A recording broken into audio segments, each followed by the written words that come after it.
नमस्कार दोस्तों, आपका स्वागत है आपके अपने YouTube channel GS by Shivach पर। तो आज की इस वीडियो में हम मौर्योत्तर काल में जो विदेशी आक्रमण हुए थे उनके बारे में पढ़ेंगे। इससे पिछली वीडियो में मैंने आपको मौर्योत्तर काल के बारे में पढ़ाया था।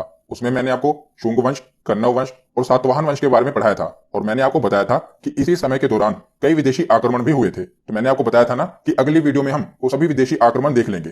तो चलिए वीडियो की शुरुआत करते हैं। और वीडियो को शुरू करने से पहले मैं आपको थोड़ी पीछे की कहानी बता देता हूं ताकि आज आप वीडियो को रिलेट कर पाएं। अगर आपने पिछली वीडियोस नहीं भी देखी तब भी आपको पता चल सके कि हमने कहां तक पढ़ लिया था और आगे हम क्या पढ़ रहे हैं। अगर आपने वो वीडियोस नहीं देखी तो वैसे प्लेलिस्ट में जाकर, हिस्ट्री की प्लेलिस्ट में जाकर जरूर देख लेना। मेरी यही कोशिश रहती है कि कम समय में उस टॉपिक से रिलेटेड जो भी एग्जाम में पूछे के पॉइंट है ना, सबको एक साथ कवर कर दूं और कम समय में आपको ज्यादा कंटेंट प्रोवाइड करूं। तो इसीलिए मैंने जो भी हिस्ट्री के टॉपिक हैं आपने देखा ही होगा कि कम समय में ज्यादा से ज्यादा फैक्ट कवर किए हैं। तो चलिए आज का टॉपिक पढ़ने से पहले मैं आपको बता देता हूं कि इससे पहले मैंने आपको क्या पढ़ाया था। तो मैंने आपको बताया था कि ऐतिहासिक प्रमाणों से हमें पता चला है कि उस समय जो सबसे शक्तिशाली महाजनपद था वो मगध महाजनपद था और मगध महाजनपद पर 7 राजवंशों ने शासन किया था। मैंने आपको ट्रिक भी बताई थी, हसीन, माशूक, 7। हर्यक वंश ने, शिशुनाग वंश ने, फिर नंद वंश, मौर्य वंश, शुंग वंश, कण्व वंश और सातवाहन वंश, इन 7 राजवंशों ने मगध पर शासन किया था। तो मैंने इससे पहले एक विदेशी आक्रमण आपको पढ़ाया था, वो था मौर्य वंश से पहले। तो मौर्य वंश से पहले कुछ विदेशी आक्रमण हुए थे, वो मैंने आपको पढ़ा दिए। अब मौर्य वंश के बाद जो विदेशी आक्रमण हुए थे वो आज हम देखेंगे। तो चलिए आज हम जो मौर्य वंश के बाद यानी कि शुंग वंश, कण्व वंश और सातवाहन वंश, इनके समय में जो विदेशी आक्रमण हुए थे उन्हें हम एक ही साथ देख लेते हैं। तो चलिए अब उनके बारे में पढ़ते हैं। तो जैसा कि आपको पता ही है कि मौर्य काल के पतन के बाद मगध छोटे छोटे टुकड़ों में बट गया और कोई भी योग्य शासक नहीं रहा, जिस कारण क्या हुआ कि भारत पर कई विदेशी आक्रमणकारियों ने हमला किया। और उस समय यानी कि मौर्यों के जाने के बाद मौर्योत्तर काल में भारत पर 4 विदेशी आक्रमण हुए। मौर्य उत्तर काल का मतलब क्या है, मैंने आपको पिछली वीडियो में बताया था कि मौर्य काल के बाद जो काल है उसे मौर्य उत्तर काल कहा गया। तो मौर्योत्तर काल में भारत पर 4 विदेशी आक्रमण हुए थे। कौन कौन से? इन्हें ISPK से हम याद रखते हैं। आई से इंडो ग्रीक यानी कि इंडो यूनानी। इंडो यूनानी क्यों कहते हैं? क्योंकि ये यूनानी बाद में भारत में आके बस गए थे, इसीलिए इन्हें इंडो ग्रीक कहा जाता है, हिंदी यूनानी कहा जाता है। ऐसे शक वंश, उसके बाद पहलव वंश, ये पहलव वंश है। एक है पल्लव वंश, वो अलग है, यह है पहलव वंश। उसके बाद कुषाण वंश। तो इन 4 विदेशी आक्रमणकारियों ने भारत पर हमला किया। कौन कौन सा? ISPK, इंडो ग्रीक, शक वंश, पहलव वंश और कुषाण वंश। तो चलिए देखते हैं पहले आक्रमणकारी इंडो ग्रीक यानी कि हिंद यूनानी।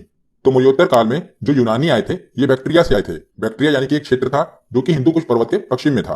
तो हिंदू कुश पर्वत के पश्चिमी क्षेत्र बैक्ट्रिया से आए थे यूनानी, इसीलिए इन्हें बैक्ट्रियास भी कहा गया। तो मौर्योत्तर काल में भारत पर आक्रमण करने वाला सबसे पहले यवन, ग्रीक या यूनानी एक ही नाम है। तो सबसे पहला यवन आक्रमणकारी कौन था? डेमेट्रियस प्रथम। अगर आपने पिछली वीडियो देखी होगी तो आपको अच्छे से रिलेट होगा। वहां पर मैंने आपको बताया था शुंग वंश का शासक था पुष्यमित्र शुंग, उसके समय आक्रमणकारी आया था डेमेट्रियस प्रथम। तो ये वही डेमेट्रियस प्रथम है जिसने पुष्यमित्र शुंग पर आक्रमण किया था। तो इसको पुष्यमित्र शुंग ने हरा दिया था। तो सबसे पहला आक्रमणकारी कौन था? डेमेट्रियस प्रथम। ये मौर्योत्तर काल की बात हो रही है। तो सबसे पहला आक्रमणकारी था मौर्योत्तर काल में डेमेट्रियस प्रथम। और बैक्ट्रिया में विद्रोह होने के कारण नए क्षेत्र की चाह में वहां का एक और शासक था यूकेटाइडस, इसने भी भारत पर आक्रमण कर दिया। अतः भारत में 2 कुलों का शासन स्थापित हुआ, एक तो डेमेट्रियस प्रथम और दूसरा यूकेटाइडस। तो 2 वंश हुए, डेमेट्रियस वंश और यूकेटाइडस वंश, मतलब कि इन दोनों ने आक्रमण किया और अपना अपना वंश स्थापित किया। तो डेमेट्रियस प्रथम ने कहां पर अपनी राजधानी बनाई? तो पाकिस्तान के सियालकोट, उस समय था साकल, वहां पर इसने अपनी राजधानी बनाई। तो डेमेट्रियस वंश का संस्थापक कौन था? डेमेट्रियस प्रथम। और दूसरा वंश है यूकेटाइड्स वंश, इसके संस्थापक कौन थे? यूकेटाइड्स। और इसकी राजधानी कौन सी थी? तो इसने तक्षशिला पर आक्रमण करके उसे अपने अधिकार में ले लिया। तो 2 वंशों ने पहले आक्रमण किया, दोनों ही यूनानी थे। डेमेट्रियस ने साकल पर आक्रमण किया और उसे अपने कब्जे में ले लिया, और यूकेटाइडस ने तक्षशिला पर आक्रमण करके उसे अपने कब्जे में ले लिया। तो उसके बाद देखते हैं तो जो डेमेट्रियस वंश की राजधानी बनी वो मैंने आपको बताया साकल, जिसे आज सियालकोट कहते हैं। और इस वंश का सबसे प्रतापी शासक कौन हुआ? मिनांडर, याद रखेगा। इसके संस्थापक थे डेमेट्रियस प्रथम, पर जो सबसे प्रतापी शासक था वो था मिनांडर, जिसे बौद्ध साहित्यों में मिलिंद भी कहा गया है। तो मिनांडर का ही अन्य नाम है मिलिंद। तो इसने भी यानी कि मिनांडर ने भी पुष्यमित्र शुंग पर आक्रमण किया था, परंतु ये भी हार गया था। ये मैंने पिछली वीडियो में आपको बताया था कि पुष्यमित्र शुंग पर डेमेट्रियस प्रथम और उसके बाद मिनांडर ने भी आक्रमण किया था, पर दोनों ही हार गए थे। और मिनांडर ने हारने के बाद क्या किया था? बौद्ध धर्म अपना लिया था। तो पहला यूनानी था जिसने बौद्ध धर्म अपनाया था। ये कई बार पूछा गया है कि कौन से यूनानी आक्रमणकारी ने भारत में आकर बौद्ध धर्म अपना लिया था। तो इसका नाम क्या था? मिनांडर, जिसे मिलिंद भी कहते हैं। तो इसके बारे में हमें पता कहां से चला है? तो बौद्ध ग्रंथ मिलिंद पन्नों से हमें पता चला है कि मिनांडर ने बौद्ध भिक्षु नागसेन के साथ वाद विवाद करने के बाद बौद्ध धर्म अपना लिया था। किसे शिक्षा ली थी? नागसेन से। और कहां से पता चला है? तो बौद्ध ग्रंथ मिलिंद पन्नों से पता चला है। तो डेमेट्रियस वंश के बारे में हमने पढ़ लिया। अब हम देखते हैं यूकेटाइडस वंश। तो यूकेटाइडस वंश की राजधानी तक्षशिला थी, जैसा कि हमने पीछे देखा। और इस वंश का सबसे प्रतापी शासक एंटियालकीड्स था। कौन? एंटियालकीड्स इस वंश का सबसे प्रतापी शासक था। संस्थापक कौन था? तो संस्थापक तो यूकेटाइडस था, पर जो सबसे प्रतापी शासक था वो एंटियालकीड्स था। तो एंटियालकीड्स ने क्या किया था? तो इसने शुंग शासक, उस समय शुंग शासक था भागभद्र, उसके दरबार में एक राजदूत भेजा था। राजदूत का नाम याद रखेगा, हेलियोडोरस। क्या नाम था? हेलियोडोरस। इसको भेजा था एंटियालकीड्स ने, और इसने विदिशा में आकर गरुड़ स्तंभ स्थापित किया। इसे हमें यह पता चला कि जो हेलियोडोरस था इसने भागवत धर्म ग्रहण कर लिया था।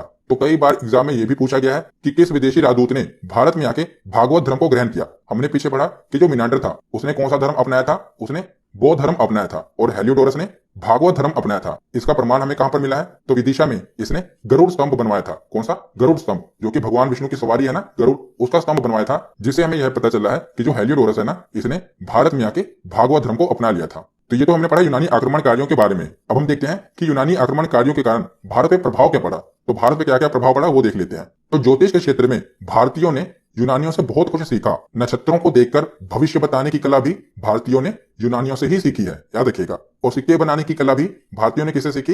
यूनानियों से ही सीखी है। और यूनानियों ने ही सर्वप्रथम सोने के लिखित सिक्के चलाए थे। तो सोने के लिखित सिक्के किसने चलाए थे? सर्वप्रथम यूनानियों ने ही चलवाए थे, जिन पर एक और राजाओं की तथा दूसरी ओर देवता तथा अन्य चिन्हों की आकृति होती थी मुद्राओं पे। और यूनानियों पर भी भारत का प्रभाव पड़ा। ये तो हमने देख लिया कि यूनानियों का भारत पर क्या प्रभाव पड़ा। अब देखते हैं कि भारतीयों का यूनानियों पर क्या प्रभाव पड़ा। तो यूनानियों पर भी भारत का प्रभाव पड़ा। कई यूनानी राजाओं ने भारतीय धर्म को अपनाया। हेलियोडोरस नामक राजदूत ने भागवत धर्म, मिनांडर ने बौद्ध धर्म अपनाया, और तपस्या व योग की क्रियाएं भी यूनानियों ने भारत से ही सीखी हैं। तो भारत ने यूनानियों को तपस्या यानी कि मेडिटेशन और योग की क्रियाएं सिखाई। तो ये तो यूनानियों ने हमसे सीखा, और हमने उनसे ज्योतिष की विद्या और नक्षत्रों को देखकर भविष्य का पता कैसे लगाया जाता है, ये हमने यूनानियों से सीखा। तो यूनानी आक्रमण के बाद देखते हैं शक आक्रमण। तो यूनानियों के बाद मध्य एशिया के शकों ने भारत पर आक्रमण किया, और शक राजाओं को क्षत्रप कहा जाता था। याद रखिएगा, किनके राजाओं को क्षत्रप कहा जाता था? तो शक राजाओं को क्षत्रप कहा जाता था। और ये जो शक थे ये मध्य एशिया से आए थे, और भारत में आकर ये 5 जगहों पे यानी कि अलग अलग जगहों पर बसे थे। तो कहां कहां पर बसे थे? गांधार, तक्षशिला, मथुरा, उज्जैन और नासिक। इन 5 जगहों पर ये शक शासक आकर बसे थे।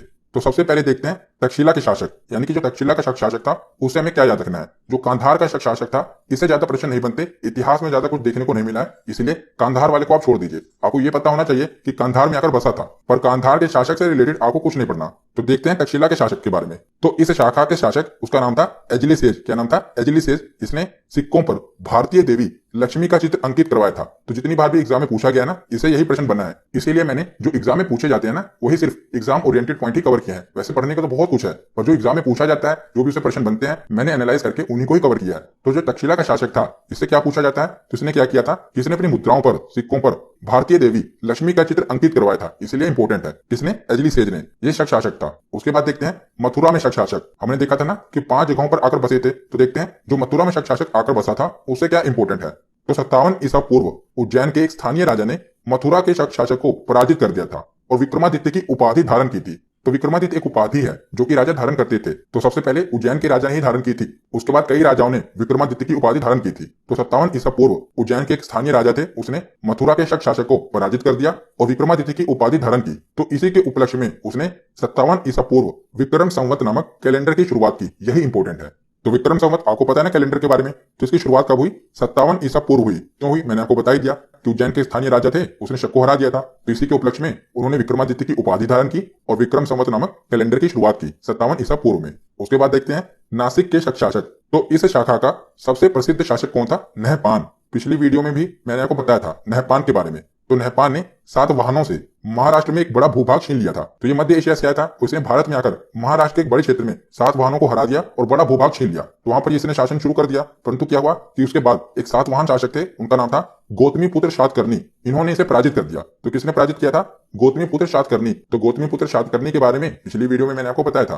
तो गौतमी पुत्र शातकर्णी ने किसे हराया था? नहपान को हराया था। और इसके बारे में हमें पता कैसे चला है कि नहपान को इन्होंने हराया था? तो इसका प्रमाण हमें नासिक के जोगल थम्पी से मिला है। वहां पर हमें 8000 चांदी के सिक्के लगभग मिले हैं और उन चांदी के सिक्कों में यह दर्शाया गया था कि जो गौतमी पुत्र शातकर्णी है उनके हाथों में तलवार है और जो नहपान है वो झुककर बैठा हुआ है। इसे यह पता चला था कि गौतमी पुत्र शातकर्णी ने नहपान को हरा दिया था। और बौद्ध ग्रंथों से भी हमें यह पता चला है कि गौतमी पुत्र शातकर्णी ने नहपान को हरा दिया था और चांदी के सिक्कों से तो ये साबित हो गया था। तो चलिए आगे देखते हैं। उसके बाद देखते हैं उज्जैन के शक शासक। तो सबसे प्रतापी शक शासक उज्जैन का रुद्रदामन था। तो जितने भी शक शासक थे उनमें सबसे प्रतापी कौन था? रुद्रदामन।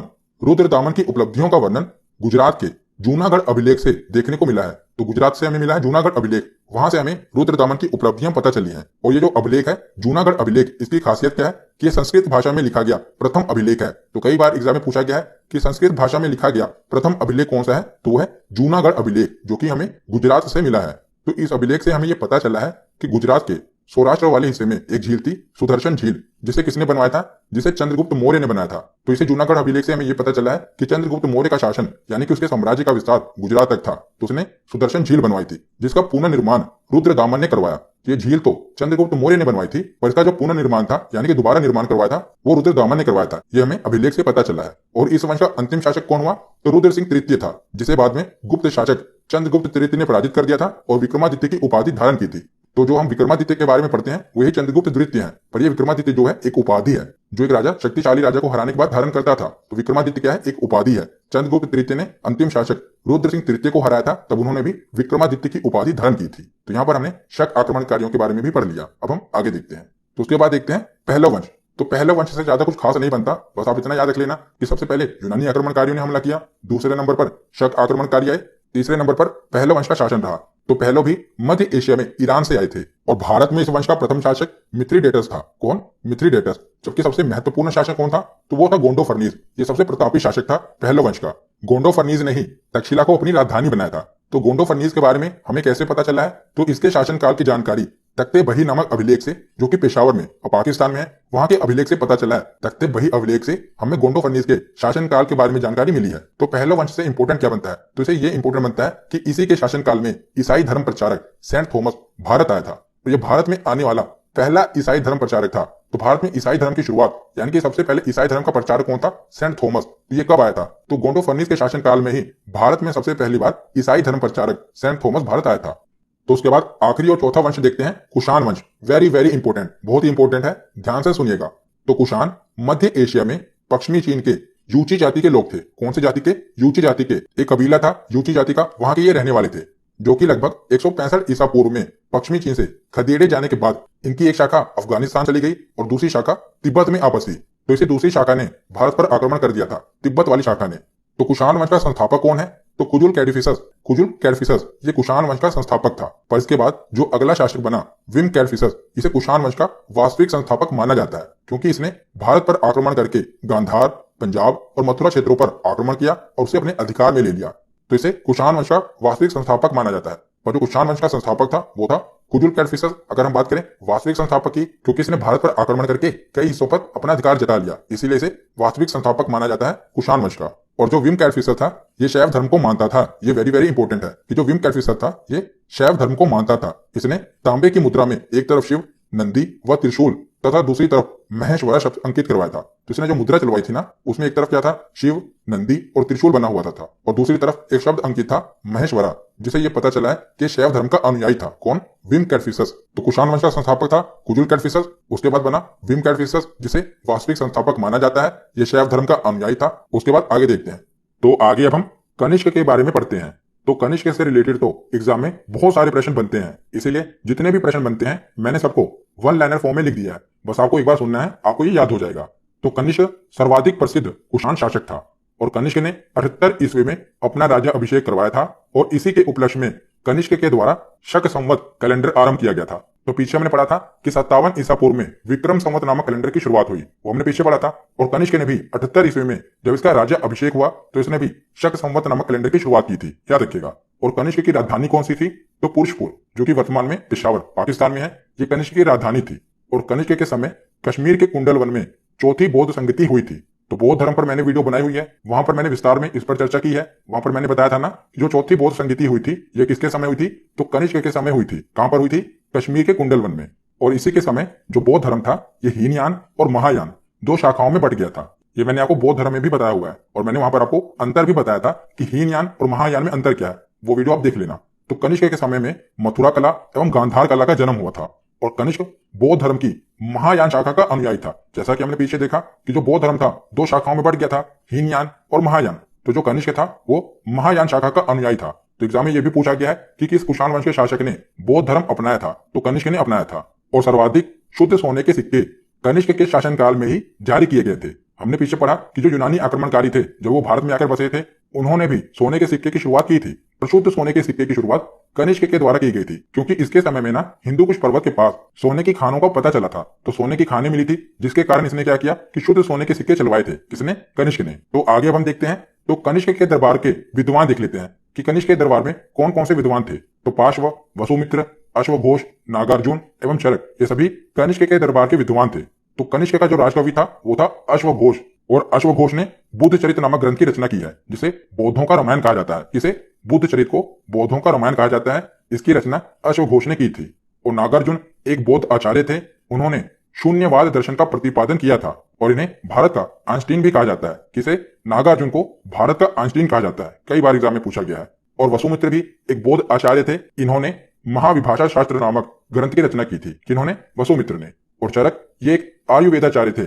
इन्होंने चरक संहिता नामक चिकित्सा ग्रंथ की रचना की थी। तो आगे देखते हैं, तो रेशम मार्ग और सिल्क रूट, तो ये क्या है? तो मैं आपको बताता हूं। तो उस समय क्या था, जब कनिष्क भारत पर शासन कर रहा था ना, तो भारत का जो व्यापार था वो मध्य एशिया में, रोम में, मतलब कि बहुत बड़े पैमाने में भारत का व्यापार हो रहा था। तो उसी समय जो चीन था, इन्होंने रेशम की टेक्नोलॉजी के बारे में पता लगा लिया था, और इन्होंने रेशम का व्यापार करना शुरू कर दिया था। जिसके कारण क्या था, जो कनिष्क का व्यापार था ये थोड़ा कम होने लगा, क्योंकि उस समय भारत से क्या जाता था, मसाले वगैरह भारत से बाहर जाते थे। पर चीनियों ने रेशम का व्यापार शुरू कर दिया, जिस कारण कनिष्क को काफी नुकसान हो रहा था। तो चीनी व्यापारी जिस मार्ग से रेशम का व्यापार करते थे ना, उसे रेशम मार्ग कहा जाता था, उसे सिल्क रूट कहा जाता था। और जो भारत के ऊपर से भी होकर गुजरता था। तो चीनी व्यापारी जल मार्ग और स्थल मार्ग दोनों से व्यापार करते थे। ये आप जो देख रहे हैं, ये नीली रेखा, यहाँ से वो जल मार्ग द्वारा व्यापार करते थे, और ये जो आप देख रहे हैं लाल रेखा, यहाँ से वो स्थल मार्ग के द्वारा व्यापार करते थे। तो जल मार्ग और स्थल मार्ग दोनों द्वारा चीनी व्यापारी रेशम का व्यापार करते थे। तो ये पूरा सिल्क रूट है, तो उसी के बारे में पढ़ रहे हैं। तो जो रेशम मार्ग था, ये चीन के रेशम व्यापार को यूरोप, ईरान तथा मध्य एशिया से जोड़ता था। और इस मार्ग का जो दक्षिण भाग था, ये हिंद महासागर से गुजरता था, और जो उत्तरी मार्ग था, ये कश्मीर तथा हिंदू कुश पर्वत को पार करके गुजरता था। तो जब कनिष्क को इस बारे में पता चला कि ये जो चीनी व्यापारी हैं, ये हमारे ऊपर से ही, यानी कि कश्मीर से होकर ही जाते हैं, व्यापार करते हैं, तो कनिष्क ने जब इनसे पूछा कि आप रेशम कैसे बनाते हैं, हमें भी बताइए, हम भी व्यापार करना चाहते हैं, तब चीनी व्यापारियों ने मना कर दिया। उन्होंने नहीं बताया। तो उस समय कनिष्क ने बहुत मारा था चीनी व्यापारियों को, और उन्होंने क्योंकि बताया नहीं, तो अच्छी तरीके से कनिष्क ने उन्हें मारा और उनसे कहा कि आज के बाद तुम अगर यहाँ से जाओगे ना, तो तुम्हें मुझे टैक्स देना पड़ेगा। यानी कि अगर तुम्हें व्यापार करना है और यहाँ से तुम जाओगे तो तुम्हें टैक्स देना पड़ेगा। तो कनिष्क ने रेशम मार्ग पर अधिकार कर लिया था, तथा रेशम मार्ग में होने वाले व्यापार पर कनिष्क कर वसूलता था, यानी कि टैक्स वसूलता था, जो कि उसकी अर्थव्यवस्था का सबसे बड़ा स्रोत था। कनिष्क की अर्थव्यवस्था का यह सबसे बड़ा स्रोत बन गया था। कौन सा? जो कि चीनी व्यापारियों के द्वारा कर दिया जाता था। जब भी वो इस मार्ग से जाते थे तो उन्हें कर देना पड़ता था। तो ये कई बार पूछा गया है कि किस भारतीय शासक ने सबसे पहले रेशम मार्ग पर अधिकार कर लिया था? तो कनिष्क ने अधिकार किया था। तो उसके बाद आगे देखते हैं, तो कनिष्क की मृत्यु के बाद इसके उत्तराधिकारी योग्य नहीं थे, जिस कारण इसके छोटे छोटे सामंत अलग होने लगे, और इस वंश का अंतिम शासक के रूप में वासुदेव की चर्चा मिलती है। और इस वंश के सामंतों ने आगे चलकर गुप्त वंश की स्थापना कर दी। तो आगे हम गुप्त साम्राज्य के बारे में पढ़ेंगे। तो यहाँ हमने देखा कि कनिष्क की मृत्यु हो गई, उसके बाद इनका कोई योग्य शासक नहीं रहा जो कि इनके वंश को चला पाए। तो आगे छोटे छोटे सामंत बन गए, और उन्हीं सामंतों में से गुप्त साम्राज्य की स्थापना हुई। तो यहाँ पर हमारा थ्योरी सेक्शन कंप्लीट होता है। अब हम प्रीवियस ईयर क्वेश्चन देखते हैं। तो पहला प्रश्न है कि निम्नलिखित में से वह महानतम कुषाण नेता कौन था जो बौद्ध बन गया था? तो बताइए कौन सा कुषाण नेता था जो बौद्ध बन गया था? तो इसका सही जवाब क्या होगा? Option C, Kanishka. अगला प्रश्न है कि कनिष्क की राजधानी कौन सी थी? तो बताइए कनिष्क की राजधानी कौन सी थी? तो इसका सही जवाब क्या होगा? Option A, Purushapura. अगला प्रश्न है कि शक संवत का प्रारंभ किस सम्राट के शासनकाल में 78 ईस्वी में हुआ था? तो बताइए शक संवत की शुरुआत कब हुई थी? तो जब कनिष्क का राजा अभिषेक हुआ था तब शुरुआत हुई थी। तो ऑप्शन बी इसका सही जवाब होगा। अगला प्रश्न है कि प्राचीन भारत में निम्न में से किस एक ने नियमित रूप से सोने के सिक्के चलवाए थे? तो मैंने आपको बताया था, बताइए किसने सोने के सिक्के चलवाए थे? तो कनिष्क ने चलवाए थे। किस वंश का शासक था ये? कुषाण वंश का शासक था। ऑप्शन सी इसका सही जवाब होगा। अगला प्रश्न है कि सर्वप्रथम भारत में विशुद्ध संस्कृत भाषा में लंबा अभिलेख किस राजा द्वारा जारी किया गया? तो सबसे पहला संस्कृत अभिलेख हमें कहां पर देखने को मिला था? तो जूनागढ़ अभिलेख में देखने को मिला था, जो किसने बनवाया था? शक राजा रुद्रदामन के द्वारा यह बनवाया गया था। ऑप्शन बी इसका सही जवाब होगा। अगला प्रश्न है कि पुरुषपुर निम्नलिखित में से किसका दूसरा नाम है? तो जिसे कनिष्क ने अपनी राजधानी बनाया था पुरुषपुर, उसका वर्तमान में नाम क्या है? पेशावर। ऑप्शन सी इसका सही जवाब होगा। अगला प्रश्न है कि निम्नलिखित में से कनिष्क के समकालीन कौन थे? तो इसका सही जवाब क्या होगा? तो इसका सही जवाब है ऑप्शन बी, नागार्जुन, अश्वघोष और वसुमित्र। ये कनिष्क के दरबारी थे, उसके विद्वान थे। तो इसका सही जवाब क्या है? Option B. अगला प्रश्न है कि भारत में सर्वप्रथम स्वर्ण मुद्राएं किसके द्वारा चलाई गई? तो याद रखिएगा क्या पूछा गया है कि सर्वप्रथम स्वर्ण मुद्राएं किसके द्वारा चलवाई गई थी? तो ये इंडो बैक्टीरियन, जिसे हिंद यूनानी या इंडो ग्रीक कहा जाता है। तो ऑप्शन बी, इन्होंने ही सबसे पहले स्वर्ण मुद्राएं चलवाई थी। अगला प्रश्न है कि तक्षशिला विश्वविद्यालय स्थित था। तो तक्षशिला विश्वविद्यालय कहां पर स्थित था? तो वर्तमान में यह जगह पाकिस्तान में है, नालंदा विश्वविद्यालय ये बिहार में था और जो तक्षशिला विश्वविद्यालय था ये गांधार यानी कि पाकिस्तान में था। अगला प्रश्न है कि भारतीयों के महान रेशम मार्ग सिल्क रूट किसने आरंभ करवाया? तो ये कनिष्क ने आरंभ करवाया। ऑप्शन ए इसका सही जवाब होगा, क्योंकि उसने वहां पर अधिकार कर लिया था। अगला प्रश्न है शरक और नागार्जुन किसके दरबार की शोभा थे? तो ये किसके दरबारी थे? शरक और नागार्जुन ये कनिष्क के दरबारी थे। ऑप्शन ए इसका सही जवाब होगा। आज का आखिरी प्रश्न है कि निम्नलिखित में से किसे भारत का आइंस्टीन कहा जाता है? तो भारत का आइंस्टीन किसे कहा जाता है? तो इसका सही जवाब होगा ऑप्शन सी, नागार्जुन को भारत का आइंस्टीन कहा जाता है।